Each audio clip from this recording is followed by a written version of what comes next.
Thank you for joining me. We've got another exciting game for you from the Tata Steel tournament that is going on right now to January 29th in the Netherlands.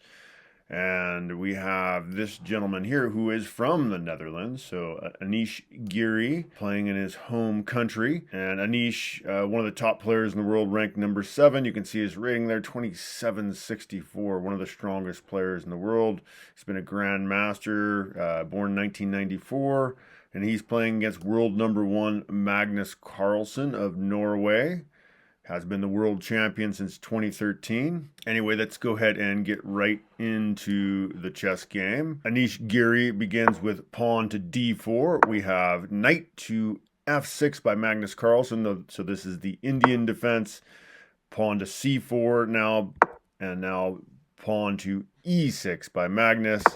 Knight now to f3, and now Magnus plays pawn to b6 here. This is the Queen's Indian defense. These are all book moves. This position has been played about 50,000 times by the top masters. We now have pawn to g3. This is starting to look like a snow dragon to me. Of course, that's not an opening you've probably heard of until now. Just the idea of bringing the bishop here. It looks to me kind of like a reverse Sicilian dragon. You got the pawn on c4 here versus c5 in the dragon. But yeah, it looks like a reverse dragon kind of. Anyway, we'll continue. We have bishop to a6 by Magnus, and now queen to c2. And this looks a bit crazy. Like if I was playing against one of my students, I'm playing white, and they made a move like this, moving the bishop to a6 and then back to b7. You know, it seems like you're wasting a tempo. So I might scold them and say, hey, you're supposed to be efficient with your pieces. Rather than moving that bishop twice, shouldn't you have got this knight out or got this bishop involved? But Magnus is a bit stronger chess player than I am, so we'll just continue with what happened on the chessboard. The Dutch Grandmaster does bring his bishop to g2, and now we have pawn to c5 by Magnus, striking at the center. Anish goes ahead and advances his pawn to d5, and now we have E captures d5 by Magnus. We have C captures d5 by Anish, and now knight captures d5 by the world champion. Anish castles here, and now we have bishop to e7. And this position has been played several hundred times to this position. Even though we're 9 moves in, this is still book opening. We now have rook to d1 by Anish, and now knight to c6. And it seems like maybe they're hanging the knight here. It seems like the world champion has just hung a knight. What is he doing? Well, you can't really take the knight, because if you do, knight to b4 then attacks the rook and the queen at the same time. So you're losing material in that. So this is being called a mistake by the engine, instead saying queen should have been played to c8. But it doesn't make that much difference in the position, so we'll go ahead and continue. We now have queen to f5 by Magnus, now actually targeting this knight. So Anish plays queen to f5, attacking the knight, so now the knight is actually in danger.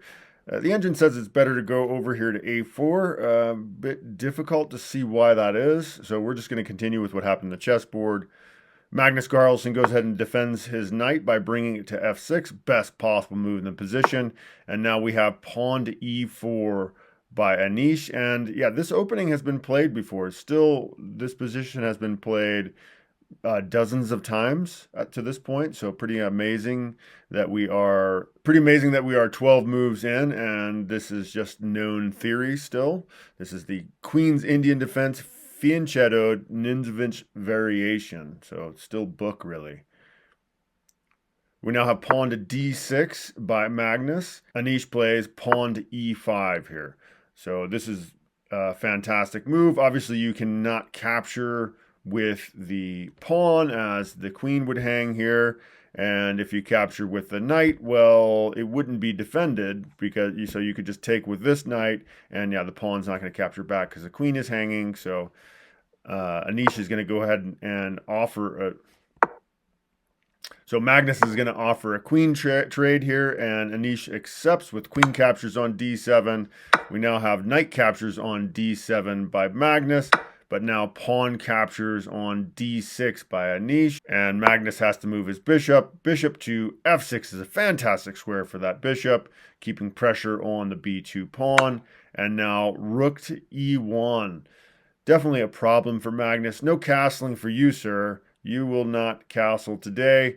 Magnus plays king to f8 here, best possible move he could play. And now knight to c3 played by Anish. Knight now to b4 by Magnus, threatening the fork here of the rooks. But Magnus just escalates with knight to e5 here, offering to capture with check. Though the engine actually saying better just to go ahead and prevent this fork. So white should have played rook to b1 here, and we'll take a look at how that position would turn out. It's a long variation, so I'm just going to show what it would look like.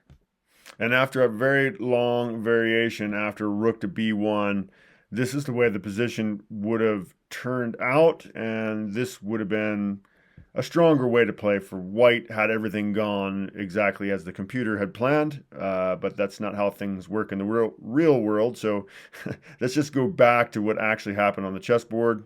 Magnus plays knight captures on e5, and now Anish plays bishop captures on b7, best possible move. Rook now to d8 by Magnus, and Anish moves his rook to d1 here, also best move. Knight now to c4 by Magnus, and now pawn advances to d7 here. Magnus plays knight to c2 here, attacking the rook, and Anish just goes ahead and saves his rook with rook to b1. Now knight to d4, that was the point of that move by Magnus, knight to d4, cutting off the defense of this d7 pawn. Seems like a strong move, although it's being called a mistake. Magnus should have instead played knight to e5, as you see there with the green arrow, and we're going to take a quick look at that variation now. So the world champion should have played knight to e5 here, and we would have white playing knight to b5. Black should then capture the pawn on d7. We would then have rook captures rook on d7. Knight captures rook on d7 by black. And then white should go ahead and grab the a7 pawn with knight captures on a7. And this would have been a better play for black, a better way to play the game for the world champion than what he ended up facing on the chessboard. But let's go back to that position now. So Magnus plays knight to d4 here, and Anish counters with pawn to b4. And this is really a big problem for black. It's going to be really hard to hold things together after this move.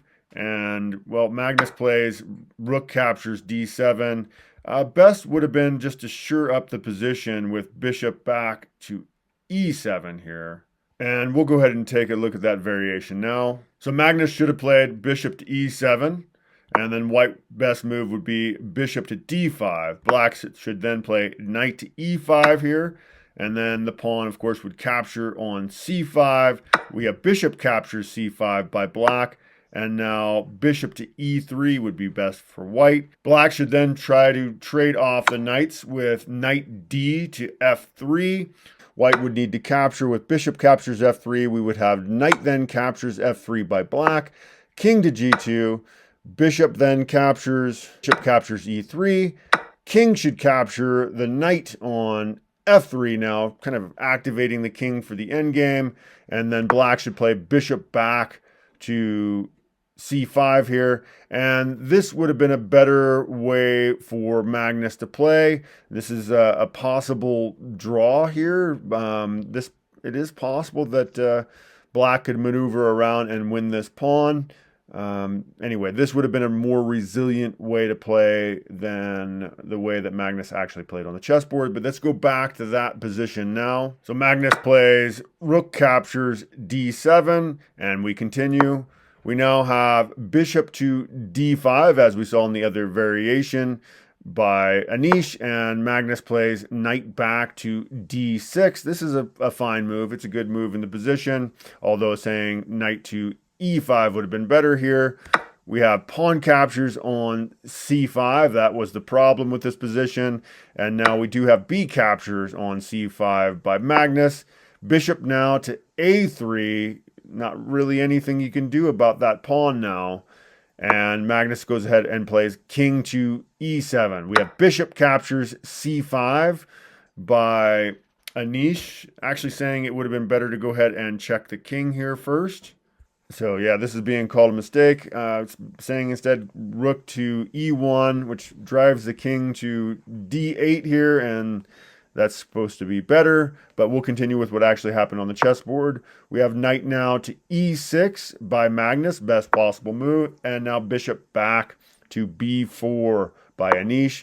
Pawn now to a5 by Magnus. Better would have been to go ahead and capture the knight here and just trade down, although... yeah, in the end position, Magnus is down a couple points, so I could see why he didn't really want to trade. I think he's trying to keep things complex. Anish goes ahead and captures with bishop captures a5, best possible move, and now we have rook to c8 by Magnus. Knight now to a4 by Anish, and it seems to me like this would be a good way to go right off the bat. The two pieces are hanging there. Magnus instead plays knight to c4 here, attacking the bishop, and you can see actually, this is a good move. A knight to c4 is a good move, but best would actually be to attack here. And we'll take a look at that variation where rook to a7 is played instead. So instead, Magnus should have played rook to a7. White would then play bishop to b4 would be best. Rook captures on a4 by black, and now bishop captures on d6 would be best for white. And you don't really want to capture the bishop because, of course, you have this discovered check thing. All kinds of nastiness can happen with the discovered attack. So best for black would be king to d7, and then just rook to b4 by white. Rook then to a5 would be best for black. Bishop back to a2. And this would have been a better way for Magnus to play the game than what he actually did on the chessboard, although he is still losing in this position. This is not a great position for black. Let's go back to what actually happened on the chessboard. So Magnus plays knight to c4, and we continue. Rook A to c1 by Anish, and now bishop to e5 by Magnus. Anish plays bishop to b4 check, and now king to f6 by Magnus. Knight now to c5. This is a great move in the position, attacking the rook. Knight captures on c5, and now rook captures on c4 by Anish. This is the best way to play. And Magnus moves his rook to c7 here, and Anish goes ahead and plays bishop to a5. And it is in this position on move 35 that the world champion does resign the game. Magnus resigns. Anish is taking down the world champion Magnus in absolute shock. There's really not a lot that can be done in the position. He can't really maintain the defense of his pieces. The engine is saying he's down by 5 points. Game may have continued with something like maybe rook to a7 attacking the bishop, but then just bishop to b6, forking the rook and the knight, so putting a second attacker on that knight. Best would be probably rook A to c7 here, just moving him back, but that doesn't make any sense. So how about rook captures on a2, I suppose, would be a way to go. That's the second best move. But then, of course, just bishop takes on c5, and Anish is up a full piece. His king's kind of hanging in the middle of the board, which maybe that's not a bad thing.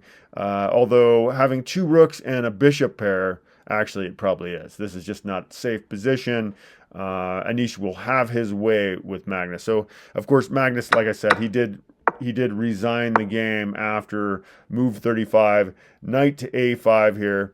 So, yeah, the world champion lost his first game in the Tata Steel tournament to Anish Giri. And this was Anish Giri's first victory over Magnus Carlsen in the 12 years that they've been playing each other.